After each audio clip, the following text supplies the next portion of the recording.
بسم اللہ الرحمن الرحیم۔ السلام علیکم۔ میں آپ کو بتاؤں گا سپریم کورٹ میں آج 12 مارچ کو ہونے والے اہم کیسز کی سماعت کا حوال، لیکن اس سے پہلے میں آپ کو یہ بتا دوں کہ آج وزیر اعظم عمران خان نے ایک ٹویٹ کیا ہے جس میں انہوں نے پاکستانیوں کو، جو اوورسیز پاکستانی ہیں، پاکستان کے اندر رہنے والے پاکستانی ہیں جنہوں نے ڈیم فنڈ کے لیے پیسے دیے اور 10 ارب روپے جمع ہو چکے ہیں، اس پہ انہوں نے پوری قوم کا اور جو لوگ یہ پیسے دینے والے ہیں ان کا شکریہ ادا کیا ہے۔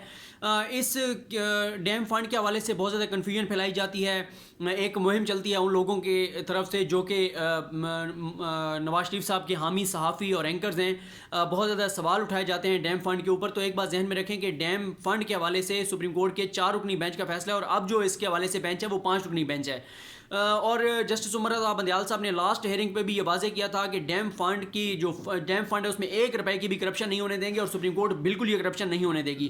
دوسری بات یہ ہے کہ جو سابق چیف جسٹس میں ثاقب نثار صاحب پہ حملہ آور ہوتے ہیں، ان پہ اعتراض کرتے ہیں، تو کاش کہ وہ پچھلی 3 دہائیوں میں بلکہ 4 دہائیوں میں جو لوگ پاکستان پہ حکمران رہے، 3 بار پیپلز پارٹی رہی، 3 بار مسلم لیگ نون رہی، پرویز مشرف رہے، ان سے بھی سوال کیا جاتا کہ 45 سال ہو گئے ہیں پاکستان میں آخری ڈیم کو بنے ہوئے، لیکن 45 سال میں کوئی اور ڈیم نہیں بنایا گیا۔ اور ایک بار ثاقب نثار صاحب نے یہ کہا تھا کہ یہ پوچھا جائے ان لوگوں سے کہ انہوں نے یہ ڈیم نہ بنا کے پاکستان کے ساتھ کیوں یہ ظلم اور زیادتی کی ہے اور یہ کس کے ایجنڈے پہ تھے کہ انہوں نے ڈیم نہیں بنایا۔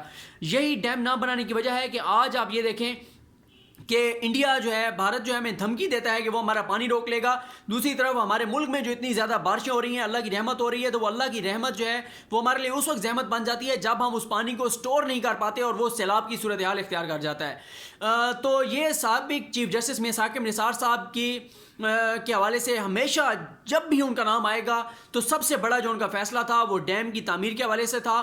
اور دوسری جو بات ہے، بہت زیادہ پراپیگیٹ کیا گیا کہ انہوں نے کہا کہ میں نے کب کہا تھا کہ اس رقم سے جو ہے وہ ڈیم بن جائے گا۔ بالکل انہوں نے یہ کہا تھا کہ اس رقم سے ڈیم نہیں بنے گا، انہوں نے صرف یہ کہا تھا کہ یہ ہم قوم کو سینسٹائز کر رہے ہیں، اس معاملے کی حساسیت بتا رہے ہیں، اور ان کی اس مہم سے یہ فائدہ ہوا کہ کم از کم لوگ جو ہے وہ پانی کے حوالے سے، پانی کی کمی کے حوالے سے اویئرنیس آئی اور بہت سارے لوگوں نے پانی کا استعمال جو ہے وہ کم کر دیا۔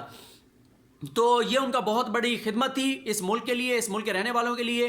اور جو لوگ کچھ جماعتوں کی محبت میں اس طرح کے کاز جو ہوتے ہیں ان کو مخالفت کرتے ہیں تو وہ پاکستان کے ہمدرد نہیں ہیں، پاکستان کے وفادار نہیں ہیں۔ میں ان کو غدار نہیں کہتا، لیکن وہ اپنی ناسمجھی میں، جہالت میں اس چیز پہ کام کر رہے ہوتے ہیں جو ہمارا دشمن ملک چاہتا ہے کہ پاکستان کے اندر ڈیم نہ بنے اور پاکستان جو ہے اگلے 20 سے 25 سال میں شدید طور پہ پانی کی قلت کا شکار ہو جائے اور یہاں پہ پاکستانی جو ہیں وہ پانی کی ایک ایک بوند کو ترسیں۔ خیر، یہ تھی ڈیم کی صورتحال، اور میں دوبارہ آپ لوگوں سے درخواست کروں گا کہ چاہے مہینے میں 100 روپیہ دیں لیکن ڈیم فنڈ میں ضرور پیسے دیا کریں۔ یہ ہم سب کا کاز ہے، یہ پاکستان کے فائدے کے لیے، یہ آنے والی نسلوں کے فائدے کے لیے ہے، بجائے اس کے کہ ہماری آنے والی نسلیں پانی کی بوند بوند کو ترسیں۔ آج ہم لوگ اگر اپنے وہاں جو اخراجات ان میں سے کچھ پیسے ڈیم کے لیے اگر دیں گے تو انشاءاللہ یہ پاکستان کے لیے اور آنے والی نسلوں کے لیے بہتر ہوگا۔ آج ایک کیس تھا جس میں دوبارہ چیف جسٹس پاکستان آصف سید خان کھوسہ صاحب نے جھوٹی گواہیوں کے حوالے سے بات کی۔ ایک بار پھر انہوں نے تنبیہ کی ہے کہ جھوٹی گواہیوں والوں کے خلاف اب کارروائی ہوگی۔ دوبارہ انہوں نے کہا ہے کہ جو جھوٹی گواہی دیتے ہیں تو اس کی وجہ سے اصل ملزم جو ہیں وہ بری ہو جاتے ہیں، اعتراض جو ہے عدالتوں پہ آتا ہے، قصوروار عدالتوں کو ٹھہرایا جاتا ہے۔ میمو گیٹ کا تحریری فیصلہ بھی جاری ہوا ہے جس میں یہی بتایا گیا ہے کہ درخواست گزار جو ہیں نواز شریف اور باقی جو ہیں وہ پیش نہیں ہوئے، اور حسین حقانی کو واپس لانا جو ہے یہ وفاق کا معاملہ ہے، 8 سال پرانا معاملہ ہے، FIR درج ہو چکی ہے، سپریم کورٹ کا کمیشن رپورٹ دے چکا ہے۔ اب یہ وفاق کا معاملہ ہے کہ وہ جو مرضی اس حوالے سے کرے اور وہ اقدامات وہ کر سکتی ہے وفاقی حکومت، سپریم کورٹ اس میں مزید انٹرفیئر نہیں کرے گی۔ ایک اور فیصلہ تھا، وہ امپورٹنٹ ایک تھا کہ وہ فائز عیسی صاحب نے فیصلہ وہ جاری کیا ہے جس میں یہ ہے کہ کسی بھی شخص کو مجبور نہیں کیا جا سکتا کہ اس کا DNA سیمپل لیا جائے اس کی ولدیت دیکھنے کے لیے۔ یہ ایک کیس تھا جس میں ایک شخص نے آ کے اور ایک بھائی نے آ کے اور یہ مقدمہ دائر کیا تھا جس میں اس نے کہا تھا کہ جو میری بہن ہے یہ میری سوتیلی بہن ہے، اس کو میرے والدین نے اڈاپٹ کیا تھا، یہ حقیقی بہن نہیں ہے، لہٰذا یہ ڈکلیئر کیا جائے اس کا سیمپل لے کر کہ یہ حقیقی بہن نہیں ہے، اس کو جائیداد میں حصہ نہ دیا جائے۔ تو اس حوالے سے فیصلہ یہ ہوا ہے کہ کسی بھی آزاد خاتون، آزاد مرد لڑکی لڑکے کا DNA اس کی اجازت کے بغیر نہیں لیا جا سکتا، اس سے اس کی جو ہے وہ عزت نفس بھی مجروح ہوتی ہے، اس کے رائٹس بھی ڈسٹرب ہوتے ہیں. تو زبردستی جو ہے کسی کا DNA سیمپل جو ہے وہ نہیں لیا جا سکتا. ایک اور رپورٹ جمع ہوئی ہے، وہ دیکھیں اب اس میں کیا عدالت کو بتایا گیا ہے کہ جو عدالت نے پوچھا تھا کہ بیرون ملک کتنے پاکستانی ہیں جو جیلوں کے اندر ہیں. ایک رپورٹ آئی تھی جس کے مطابق تو یہ تھا کہ تقریباً 11 سے 12 ہزار پاکستانی جو ہیں وہ بیرون ملک جیلوں میں ہیں. اس حوالے سے سپریم کورٹ میں ایک کیس چل رہا ہے جس میں سپریم کورٹ یہ کہہ رہی ہے کہ بیرون ملک جو پاکستانی جیلوں میں قید ہیں ان کو واپس لانے کے لیے اقدامات کیے جائیں.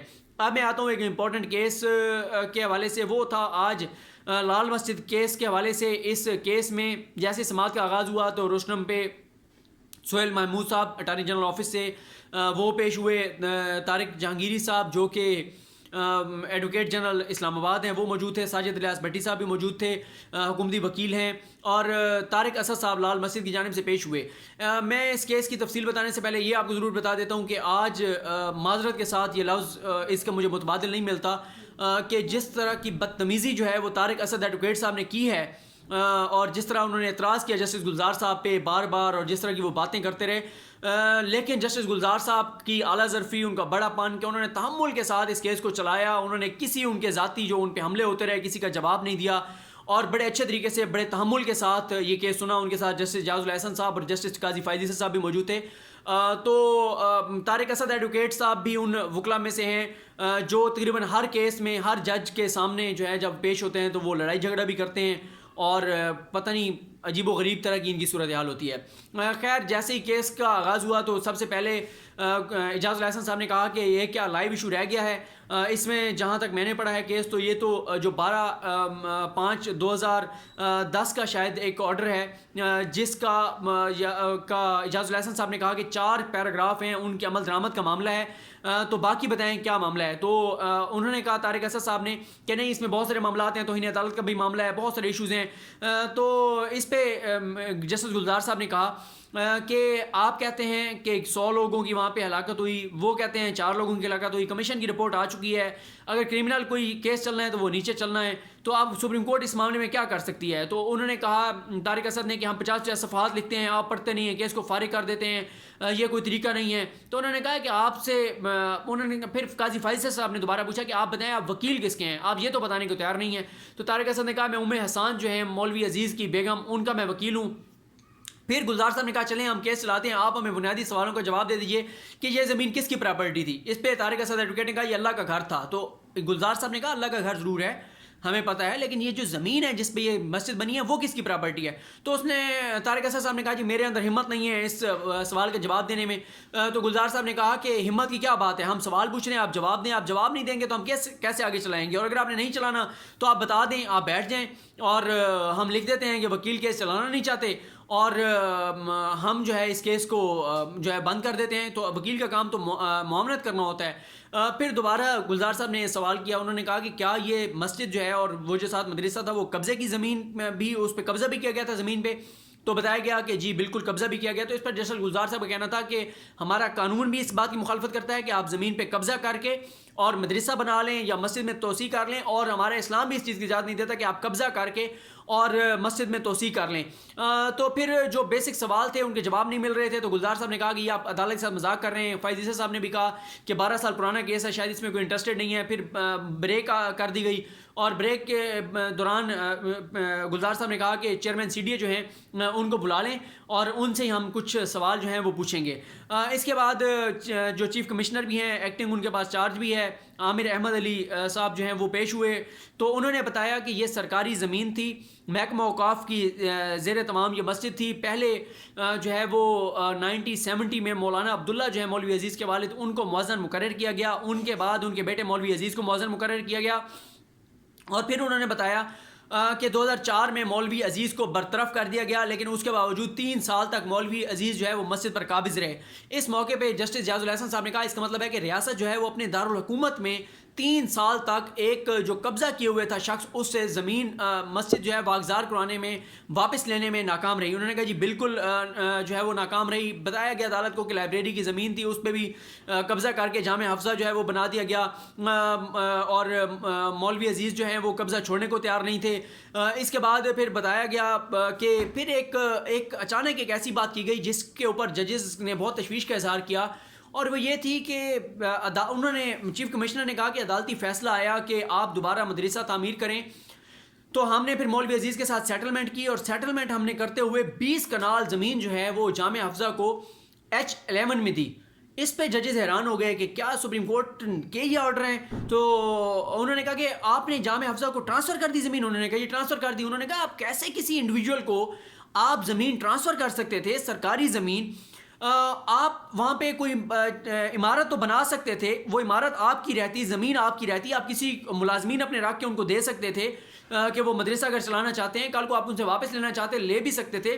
لیکن یہ آپ نے کیسے کیا, اور آپ نے یہ کس کے ساتھ سیٹلمنٹ کی, آپ نے کس کو ٹرانسفر کی؟ تو بتایا گیا کہ جو کوئی ایک نام انہوں نے بتایا ماجدہ یونس, ان کے نام پہ ٹرانسفر کی. تو اس پہ جسٹس گلزار صاحب نے, اعجاز الحسن صاحب نے اور فیاض عیسیٰ صاحب, تینوں کا یہ کہنا تھا کہ آپ نے ایک ایسے شخص کی بیوی کے ساتھ سیٹلمنٹ کی, زمین کی, اس کے نام پہ زمین ٹرانسفر کی, جس شخص کو 2004 میں برطرف کر دیا گیا تھا, جو سرکاری ملازم تھا, اس کو برطرف کیا گیا اور اس کے باوجود وہ قابض رہا.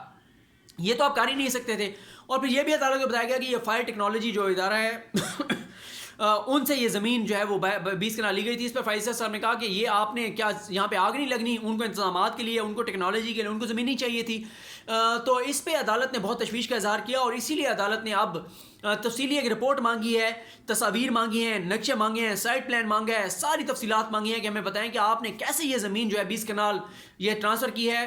ہم اس طرح سے یہ کام نہیں ہونے دیں گے کہ ریاست کی زمین جو ہے وہ کسی پرائیویٹ انڈیویجول کو, اور ایسے پرائیویٹ انڈیویجول کو جس کی لیگل پوزیشن کوئی نہیں ہے, جو قابض سے یہاں پہ ان کو دے دی گئی ہے.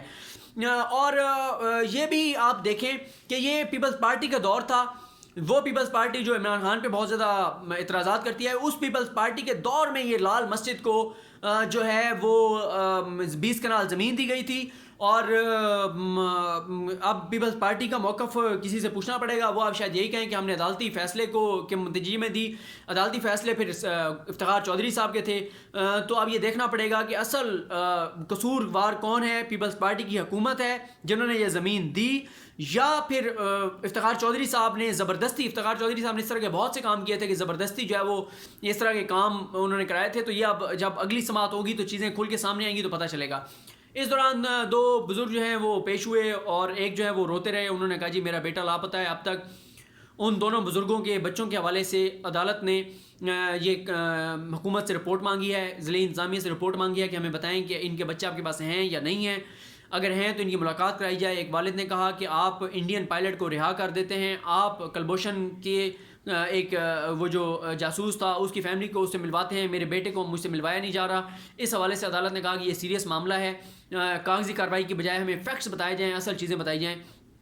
تو یہ مکمل رپورٹ عدالت کی جانب سے طلب کی گئی ہے.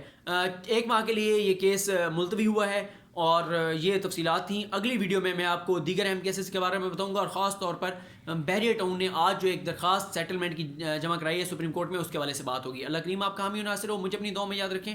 خدا حافظ.